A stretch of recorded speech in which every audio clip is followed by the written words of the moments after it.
안녕하세요. 여러분 모두 주식 투자하시거나 달러 환전하실 때 환율 차트 많이 보시죠? 그런데 대부분 뉴스에서 달러 인덱스가 올랐다 내렸다 하는 이야기만 듣고 판단하시나요? 아니면 달러 인덱스 DXY 하나만 보고 원화 환율을 예측하려고 하시나요? 다른 중요한 정보들 많이 놓치실 수 있어요. 만약에 인덱스나 뉴스에만 의존을 하시면. 그래서 이번 시간을 통해서 데이터를 기반으로 진짜 환율의 방향을 읽는 전문가의 프레임워크를 아주 쉽게 한번 배워볼게요.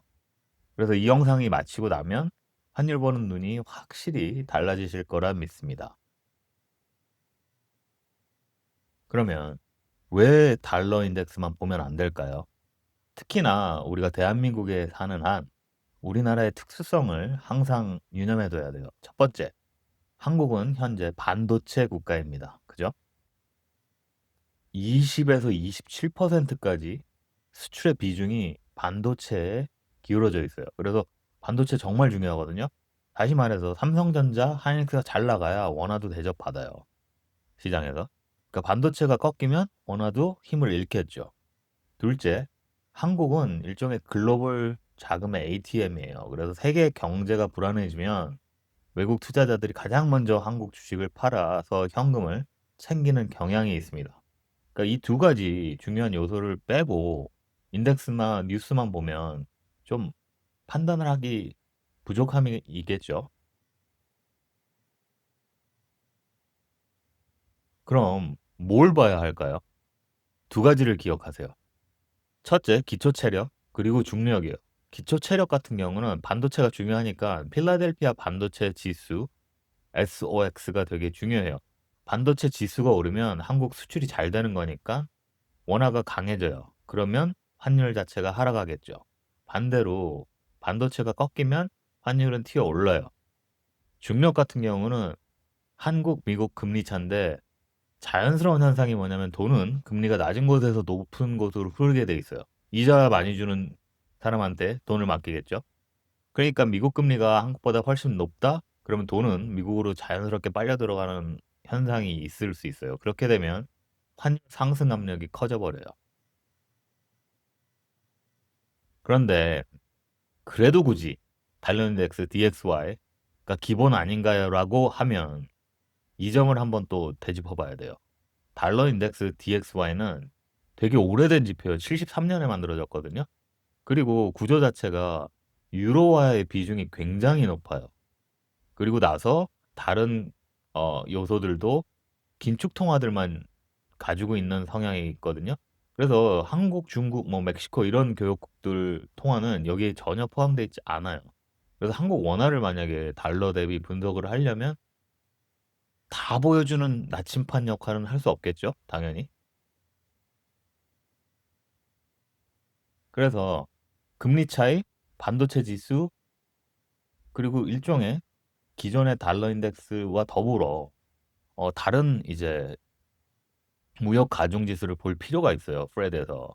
그러면 이 세 가지가 있는데 전체적인 추세를 보여주는 지수도 있고 선진국 위주의 지수도 있고 신흥국 위주의 달러 지수도 있어요. 그래서 이제 중간에 전체를 종합하는 이 지수 같은 경우는 브로드밴드 인덱스거든요. 그래서 미국이랑 무역을 많이 하는 거의 모든 국가 통화를 다 가중 평균한 거예요. 이거 같은 경우. 그래서 미국 경제 진짜 기초 체력을 보여줄 수 있는 그런 지표죠. 그래서 중국 위안화, 뭐 멕시코 페소 등이 다 여기 들어가 있어요. 그래서 DXY보다 실물 경제를 더 잘 받쳐준다, 반영한다고 볼 수 있거든요. 그리고 나서 이제 선진국을 보여주는 지표. 이거 같은 경우는 특징이 유로 앤 파운드 캐나다 달러 뭐 이런 선진국 통화만을 대상으로 해놔서 DXY랑 움직임이 거의 일치한다고 보시면 돼요. 그래서 DXY 대용으로 또 한번 볼 수 있는 그런 지표고 이제 신흥국 통화를 이제 모아놓은 것 같은 경우는 아무래도 신흥국 통화만 떼어져 있으니까 이 지수가 급등을 하면 신흥국 자금 이탈이 아니면 외환 위기가 어, 터질 확률이 있는 거예요. 그리고 한국 원화 환율이랑 굉장히 상관관계가 높은 그런 지수입니다. 그래서 예를 들어서 뭐 선진국 지표가 만약에 올라간다. 그러면 미국 금리가 다른 선진국보다 훨씬 매력적이다. 이렇게 볼 수 있어요. 주로 금리 차이 때문에 움직이는 지표거든요. 연준은 긴축하는데 유럽, 일본이 돈을 풀면 이 지수가 급등을 해요. 그래서 투자 시점에서는 이렇게 되면 미국 빅테크 기업들 실적에는 악영향을 줘요. 왜냐하면 해외 매출을 달러로 바꿀 때 손해니까. 근데 만약에 여행을 간다. 그러면 미국 사람 같은 경우는 여행 가기 굉장히 좋아요. 유럽 같은 데로. 그죠? 만약에 근데 이제 신흥국 지수가 올라간다. 이럴 때는 글로벌 경제의 위기 신호가 보이는 거예요. 그래서 돈이 미국으로 도망치고 있다. 이렇게 보시면 돼요. 그래서 금리보다는 공포랑 수출 경기에 민감해요. 이 지수. 이 지수가 급등하는 건 신흥국에서 자금이 막 썰물처럼 빠져나가고 있다라는 위험 신호일 수 있어요.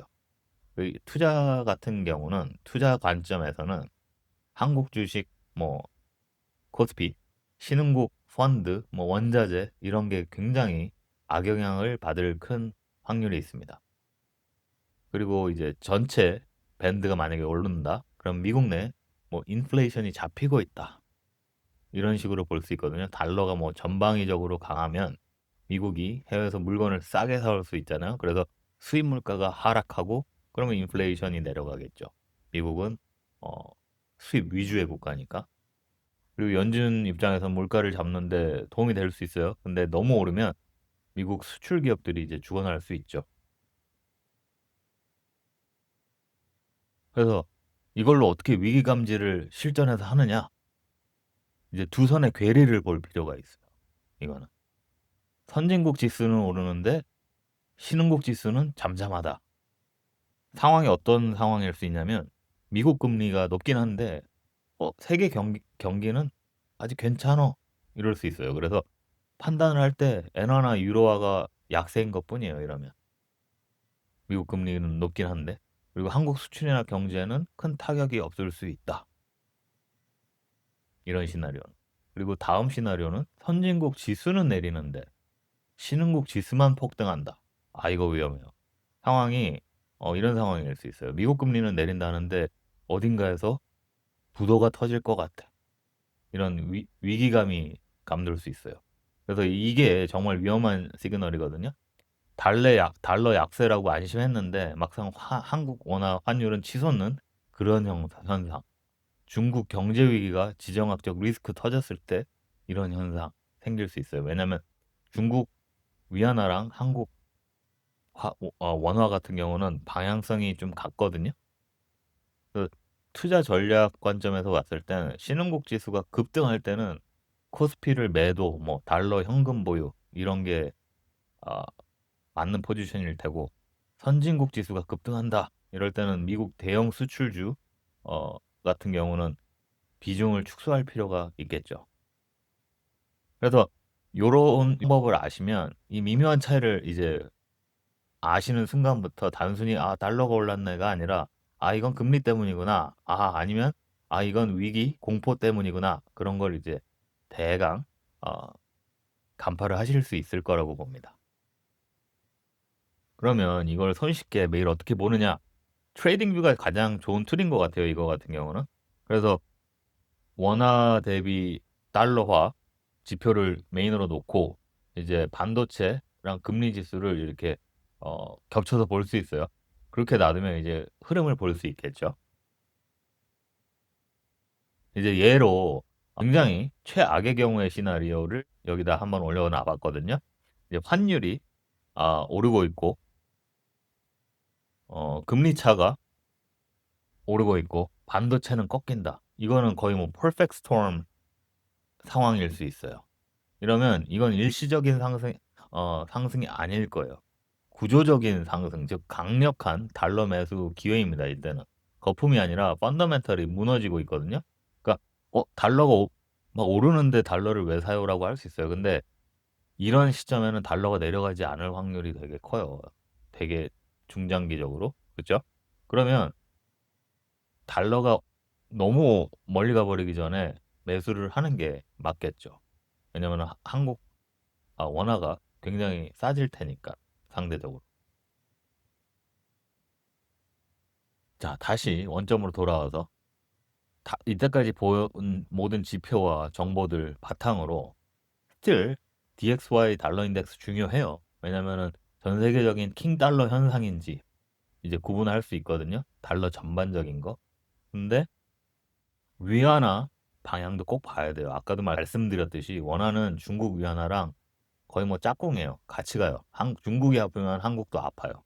그렇기 때문에 볼 필요 있고 유가 같은 경우는 저희 나라 기름 없지 않습니까? 그러니까 에너지 수입 의존도가 높기 때문에 유가가 급등하면 무역 수지가 나빠지고 달러 유출을 트리거하게 되고 그렇게 되면 원화 자체가 약해지겠죠. 그렇기 때문에 요 부분도 다 봐야 돼요. 달러 인덱스 하나만 보시지 마시고 이제 또 하나의 변수는 공포 지수예요. 공포 지수가 치솟으면 외국인들이 돈을 다 빼가요.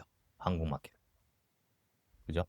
그리고 한미 통화량 비율이 굉장히 중요해요. 한국이 미국보다 더 많은 돈을 빨리 찍어낸다면 달러 대비 한국환의 수요 가치가 떨어지겠죠. 그래서 요 부분도 봐야 되고 마지막으로 이제 가장 직관적인 건 코스피 지수입니다.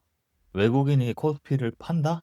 그건 주식을 팔고 원화를 달러로 바꿔나가니까 코스피 하락은 환율 상승의 연료가 될 수 있겠죠.